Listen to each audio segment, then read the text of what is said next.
आज के अवसर पर फिर से तुम्हें याद करा दूं। तुम बार बार भूल जाते हो, पर हर वर्ष गुरु पूर्णिमा आती है ये स्मरण कराने, ये याद कराने कि तुम्हारे जीवन का लक्ष्य अज्ञानी होके जी के अज्ञानी होके मरना नहीं है। तुम्हारे जीवन का लक्ष्य मानसिक बौद्धिक जागरण को प्राप्त करके अपने स्व अपने आप का साक्षात्कार करना, मन बुद्धि से परे अपने निज आत्म को ब्रह्म रूप अनुभव करना, निर्बीज निर्विकल्प समाधि को प्राप्त करना। दूसरे शब्दों में कहूँ तो जो काम मैंने किया है वही काम तुम करो। जो साधना, तपस्या, समर्पण, श्रद्धा, प्रेम, निर्भीक होकर अपने लक्ष्य की ओर बढ़ते चले जाना, बिना कोई समझौता किए, बिना मन की गुलामी किए और ज्ञान की वैराग्य की तलवार से अपने सभी दुर्गुणों को दूर कर, ज्ञान की तलवार से अपने तमोगुण रूपी दैत्य को मार देना, कि दबे हुए फिर इस तमोगुण पर जागृत हुआ सात्विक गुण इतना हावी हो जाए कि जन्म जन्मांतर से जो मन में गांठ बंध गई है वह गांठ खुल जाए। विद्यते हृदय ग्रंथि छिद्यन्ते सर्व संशयः क्षीयन्ते चास्य कर्माणि तस्मिन् दृष्टे प्रावरे। हमारे हृदय की जड़ चेतन की जो ग्रंथि है सो ग्रंथि का भेद हो जाए, टूट जावे। मन से समस्त संशय दूर हो जाए, ज्ञान के रोशनी में आकर सब संशय और विपर्य से मन अतीत हो जाए और अपने हृदय में ब्रह्मानंद का अनुभव करते हुए इस जन्म को सार्थक कर ले। यही है तुम्हारा लक्ष्य। इस लक्ष्य को भुलाकर बेटा बेटी, पैसा, मकान, दौलत, शोहरत, ताकत, इसके लिए जो भागते रहोगे तो ये लक्ष्य हाथ से निकल जाएगा और पता भी न चलेगा जब जीवन ही हाथ से निकल जाएगा। सो गुरु पूर्णिमा के दिन इस समय ये जो शरीर सामने बैठा है तुम्हारे, जिसे तुम गुरु माँ बुलाते हो, ये शरीर सूचक है, इस समय तुम्हारे लिए प्रतिनिधि है शिव तत्व का, गुरु तत्व का। आज से पहले हो चुके समस्त महापुरुष, ज्ञानी, विद्वान, सद्गुरुओं को स्मरण करते हैं और यह संकल्प अपने मन में ले आइए कि मैं जिसको अपना गुरु कहता हूँ, मैं बस गुरु जैसा हो जाऊं, मैं गुरु रूप हो जाऊं, मेरा मन गुरु के मन से मिल जाए, मेरी बुद्धि गुरु की बुद्धि से आत्मसात कर ले और मेरा अपना आप और गुरु का अपना आप दोनों रहकर एक हो जाए। ये स्थिति, ये अवस्था प्राप्त करने का जो संकल्प करें और फिर उस पर जो काम करते हैं, शिष्य उसी को कहते हैं। जो सिर्फ हार फूल माला फल रुपया रख के सर झुका दे, उसको शिष्य नहीं कहते, वो चेला होता है। उसको लेना कुछ नहीं, प्राप्त कुछ नहीं करना है, बस एक रीति है जो निभा देता है। आप रीति निभाने वाले चेले बने रहेंगे या आप एक समर्पित शिष्य बनेंगे, ये निर्णय आपको ही करना है। मेरे लिए तो दोनों ही स्थिति में तुम्हारे लिए सन्मुख रहना और तुम्हारा मार्गदर्शन करना, ये मेरी समझ लीजिए प्राकृतिक जिम्मेदारी है। I have to do that. मेरे पास तो कोई और ऑप्शन है नहीं।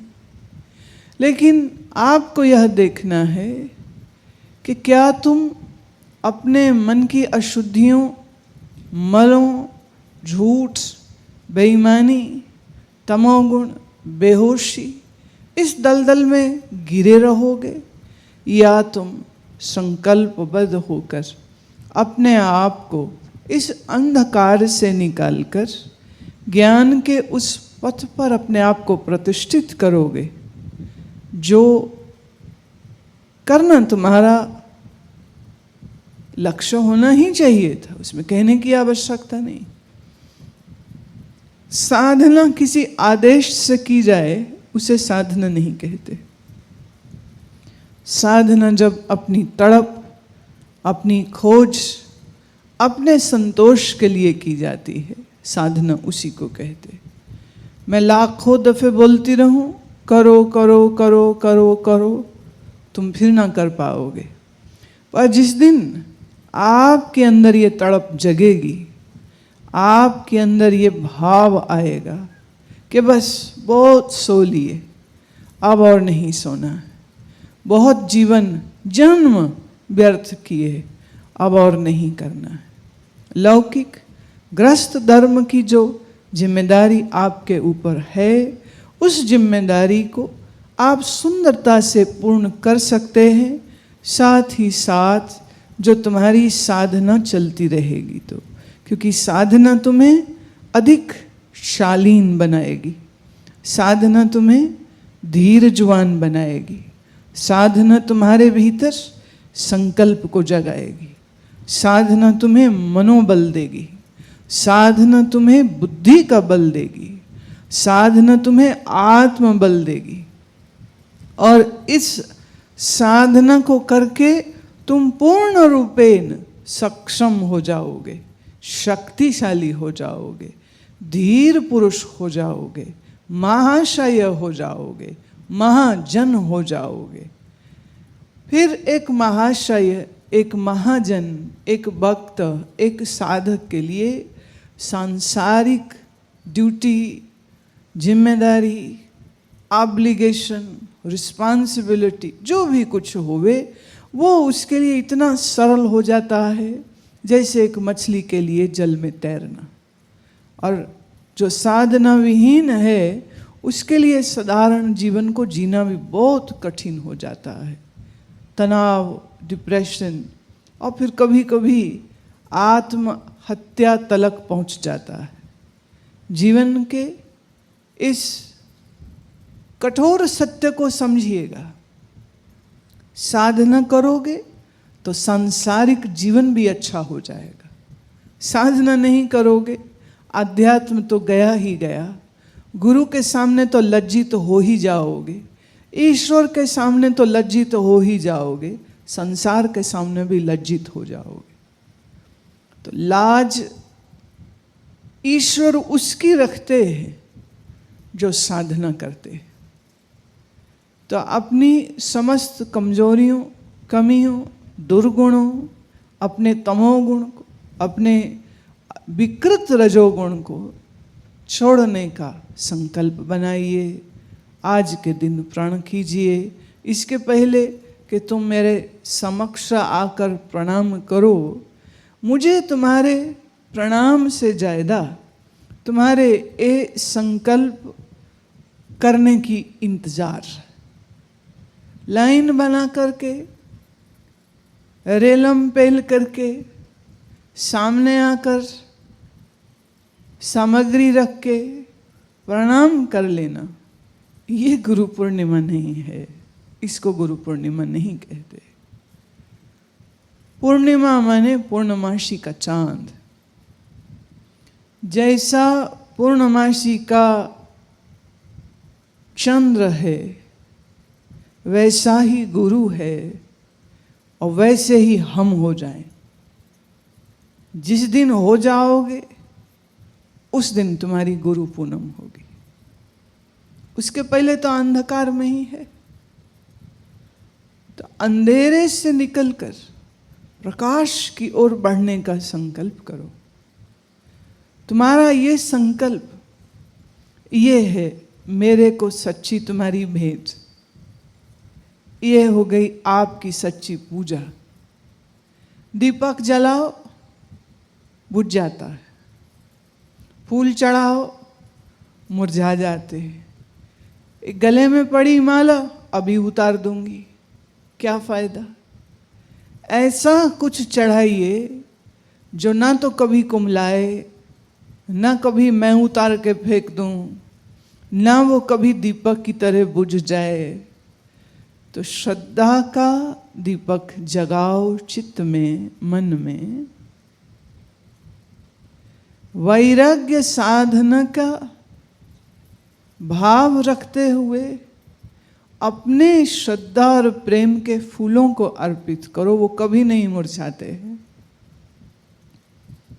और सत्य तो ये है कि गुरु शिष्य का संबंध इतना आत्मिक है, इतना रूहानी है कि शिष्य का शरीर तो कभी कभी खत्म हो जाता है, कभी कभी गुरु का शरीर खत्म हो जाता है, पर गुरु और शिष्य के मध्य में जो ये प्रेम का संबंध बनता है, वही प्रेम के कारण गुरु फिर एक नए शरीर में प्रकट हो जाता है। और शिष्य तो अपने कर्म से बंधा हुआ दोबारा जन्म लेगा ही लेगा, लेकिन फिर उस नए जन्म में वो कब अपने गुरु को वापस मिलेगा मालूम नहीं, कह नहीं सकते हैं। और कभी कभी कई जन्म निकल जाते हैं और गुरु से मुलाकात ही नहीं हो पाती। ठीक ऐसे जैसे तुम्हारा बच्चा तुम्हारे दिए पैसे को दुरुपयोग करे तो तुम कुछ दिन को पैसा देना बंद कर देते हो, ऐसे ही गुरु का मिलाप ये एक सबसे बड़ी लॉटरी है जो किसी मनुष्य के जीवन में खुलती है। पर गुरु मिल लेने के बाद अगर कोई साधना न करे, इस मार्ग पर ठीक से न चले, तो प्रकृति माँ फिर कुछ समय के लिए गुरु से दूर ही कर देती है कि जा अब तू भटक ले संसार में, हो जा दास दुनिया का, कर ले गुलामी अपने मन की। अभी तुझे इस परम सौभाग्य का भान ही नहीं हो रहा। तो कभी कभी फिर प्रकृति वह ये मिलाप होने नहीं देती है। पर ज्ञान और प्रेम का बीज ऐसा है जिसका कभी नाश नहीं होता है। तो समय के एक अंतराल के बाद फिर ये गुरु और शिष्य के मध्य में ये प्रेम की लीला चालू हो जाती है।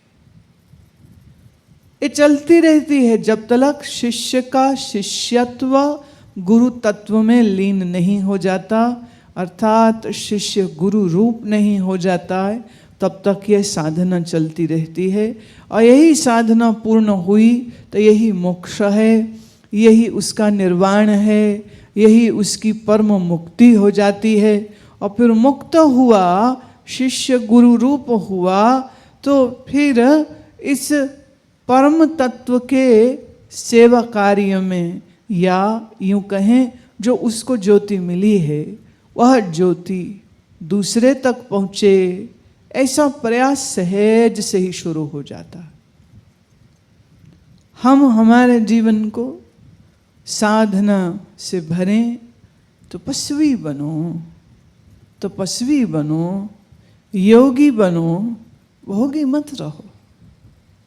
योग सिद्ध करिए, मन साधिए, बुद्धि साधिए, इस सिद्धि को प्राप्त कर लोगे तो भोग करने पर भी फिर ये भोग तुमको बांधेंगे नहीं, क्योंकि कौन हवा को बांध सकता है। तो सिद्ध हुआ हवा की तरह हो जाता है। घर रहे, गृहस्थी में रहे, जंगल में रहे, गुफा में रहे, कहीं रहे, वह आत्मनिष्ठ हुआ, ब्रह्मनिष्ठ हुआ, जीवन के हर क्षण को आनंद और अत्यंत विनम्रता और धन्यवाद के भाव से आह्लादित होकर जीता है। मेरे सामने तुम आओ प्रणाम करने हेतु, उसके पहले यह संकल्प की ज्योति अपने अंदर जगा के जाना। आज जब लौटो तो ये ज्योति शिखा अपने दिलों में जलाते हुए इस ज्योति शिखा को अपने हृदय में स्थापित करके जाना, कि वह फिर तुम्हें कभी भूलने न दे कि तुमको क्या करना है और तुम्हारा लक्ष्य क्या है। ये तुमको हमेशा याद रहे।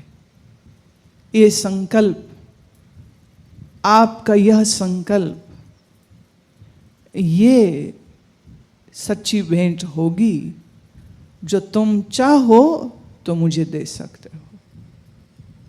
आज उसी के लिए तो मैं बैठी हूं, तुम्हारे फूल लेने के लिए नहीं, तुम्हारे प्रणाम लेने के लिए नहीं, तुम्हारी हार लेने के लिए नहीं, तुम्हारे दिए कपड़े लेने के लिए नहीं, तुम्हारे दिए पैसे लेने के लिए नहीं, तुम्हारे संकल्प को लेने के लिए। देखते हैं आज कितनों का मन मेरे इस मन के साथ मिलता है।